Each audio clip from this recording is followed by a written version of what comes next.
Fundação Roberto Marinho apresenta Globo Ciência. Olá, eu estou aqui torrando os meus neurônios para completar essas palavras cruzadas. Quero ver se você sabe essa aqui, ó. Cientista espanhol que em 1906 recebeu um Nobel pelos seus estudos do sistema nervoso. Começa com S e termina com L. E aí, difícil? Não depois de assistir ao programa de hoje, porque toda vez que você ouvir falar em Santiago Ramón y Cajal, a história desse importante cientista vai estar na ponta da língua. O mundo fantástico da neurociência está no ar.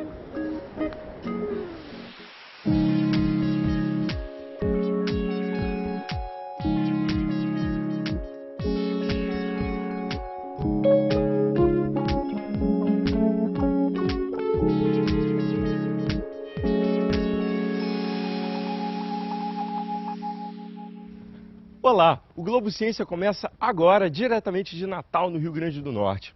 Nós viemos aqui porque, além da paisagem linda, Natal abriga um Instituto Internacional de Neurociências, um lugar ideal para visitarmos enquanto falamos do nosso personagem de hoje.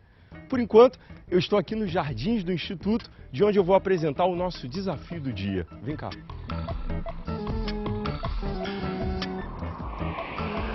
Esse é o professor Renato Martins e eu vou apresentar para vocês as nossas estudantes participantes do desafio de hoje. Todas alunas do ensino médio. Juliana, Mariana Guerra, Mariana Gurgel e Ariane. Sejam bem-vindas ao Globo Ciência de hoje. Professor, obrigado pela participação. Vocês sabem qual é a tarefa de vocês, não sabem? Elas vão ter que construir uma maquete que represente a visão de Santiago Ramón y Cajal sobre o sistema nervoso. Aliás, quem foi Cajal, hein? Cajal foi um cientista espanhol que estudou profundamente o sistema nervoso. Muito bem, Mariana. Cajal foi um dos primeiros cientistas a se interessar pelo estudo do sistema nervoso e a sua unidade básica, o neurônio. Ele foi o primeiro a descobrir que os neurônios precisam das sinapses nervosas para funcionar. E o que são as sinapses? As sinapses são a região entre os neurônios onde se processam as informações. Difícil, né, a gente visualizar isso. Mas vai ficar mais fácil depois de construir a maquete pelas nossas simpáticas estudantes. Então, enquanto vocês se organizam, pensem que materiais que vocês vão utilizar, como é que vocês vão fazer, e para isso vocês vão contar com o apoio aqui do professor Renato Martins, ele vai dar todo o suporte para vocês. Eu vou contar para o público de casa um pouco a história do nosso homenageado, Cajal. Já volto, hein? Santiago Ramón y Cajal nasceu em 1852 em Petilha de Aragón, na Espanha. Ainda criança, trabalhou como aprendiz de barbeiro e sapateiro. Adorava desenhar e fotografar, mas seu pai, que era professor de anatomia da Universidade de Saragoça, o convenceu a estudar medicina. Cajal publicou seus primeiros trabalhos científicos em 1880. Foram mais de 100 artigos em revistas científicas francesas e espanholas dedicadas à estrutura do sistema nervoso. Você tem ideia de quantos neurônios nós temos? Não são 1000 nem 1 milhão, são bilhões. Mas você sabe exatamente o que é um neurônio? O neurônio é a unidade básica do sistema nervoso, tanto do ponto de vista da estrutura quanto do seu funcionamento.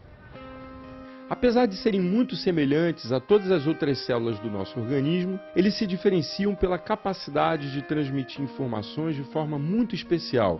Mas não era assim que se pensava até o fim do século XIX. Acreditava-se que as células nervosas mantinham uma continuidade simples através de vários tipos de pontes ou redes, como se fossem uma coisa só. Santiago Ramón discordava dos seus colegas e conseguiu provar que estava certo.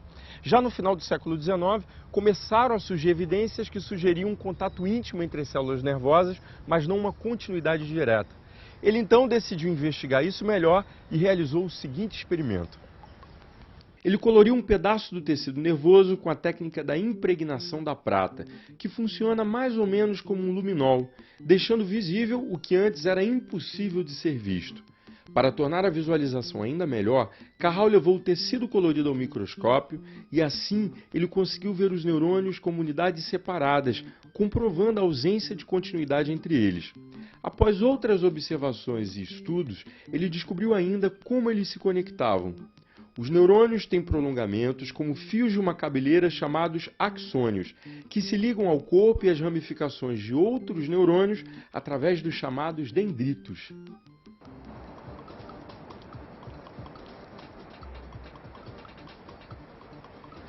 Santiago Ramon y Cajal é o pesquisador mais citado no campo da neurociência até hoje. Assuntos como plasticidade e regeneração do cérebro faziam parte não só dos seus escritos, como eram acompanhados de evidências experimentais. Isso é algo impressionante, gente, levando em consideração as técnicas e os equipamentos existentes na época. Seu trabalho foi de grande valor, por exemplo, para o diagnóstico de tumores cerebrais. Tudo bem que o avanço do conhecimento acabou mostrando que nem tudo que Cajal propunha estava correto. Ele acreditava que o nosso cérebro era formado durante a gestação sem sofrer qualquer modificação ao longo da vida. Hoje se sabe que somos dotados de uma enorme flexibilidade comportamental e cognitiva e que a dinâmica dos nossos neurônios pode mudar. A neurociência é uma das áreas que mais cresceram nas últimas décadas. Ainda assim, há muito que descobrir, mas muita coisa já foi descoberta. Eu vou começar com o neurocientista Miguel Nicoleles e ele vai esclarecer algumas dúvidas para a gente. Miguel, quais são as principais descobertas do cérebro hoje? Basicamente, nos últimos séculos, nós aprendemos como o cérebro é estruturado, a estrutura macroscópica e microscópica. E nas últimas 2 décadas, nós estamos entendendo como os neurônios funcionam e como eles se comunicam, como eles formam circuitos que geram todas as funções e comportamentos do ser humano. De Cajal até os dias atuais, o que mudou no estudo das estruturas cerebrais? Cajal foi, na realidade, o pai da neurociência moderna. A neurociência nasceu com o microscópio de Cajal, com as imagens que ele produziu e com as teorias que ele criou. Nesses 100 anos, nós aprimoramos essas teorias e nós descobrimos que, na realidade, o foco do funcionamento do cérebro não é um neurônio isolado, que era o objeto do estudo do Cajal, mas são populações de neurônios que interagem entre si para gerar tudo aquilo que a gente chama de natureza humana. Ele falava de conceitos como regeneração e plasticidade. Explica pra gente. Basicamente o Cajal foi o primeiro a observar circuitos neurais em lâminas de tecido que ele preparava, punha no microscópio e estudava e desenhava. Nesses estudos ele teve intuições, várias intuições. Uma delas foi, por exemplo, como o estímulo elétrico percorria o neurônio. Nesse período ele também propôs a teoria de que o cérebro não era estático, mas que ele era capaz de se reorganizar e se transformar morfologicamente em resposta a uma lesão. E esse conceito foi explorado ao longo dos últimos 100 anos, e nos últimos 20 anos nós descobrimos que essa plasticidade, essa dinâmica, que não é só morfológica, mas é também funcional, ocorre também no cérebro dos adultos. Então, durante toda a nossa vida, o nosso cérebro se adapta às mudanças no ambiente, às mudanças na nossa interação com outros seres humanos, e com o aprendizado que nós temos de uma variedade de coisas. Então o cérebro é plástico desde o nascimento até a morte. Na época de Cajal, as poucas imagens vistas do cérebro eram estáticas. Hoje é possível ver o cérebro em ação. O que isso muda, em termos de estudos e descobertas acerca do cérebro? Na realidade mudou tudo. Apesar do Cajal ter tido intuições impressionantes para quem só podia ver uma imagem de tecido neural no microscópio, como você mesmo disse, estáticas, sem nenhuma dinâmica, hoje a própria noção do que o cérebro faz e do que ele é, de como ele opera, está sendo alterada. O Cajal não reconheceria a neurociência de hoje, a não ser na questão macroscópica ou microscópica da estrutura do cérebro.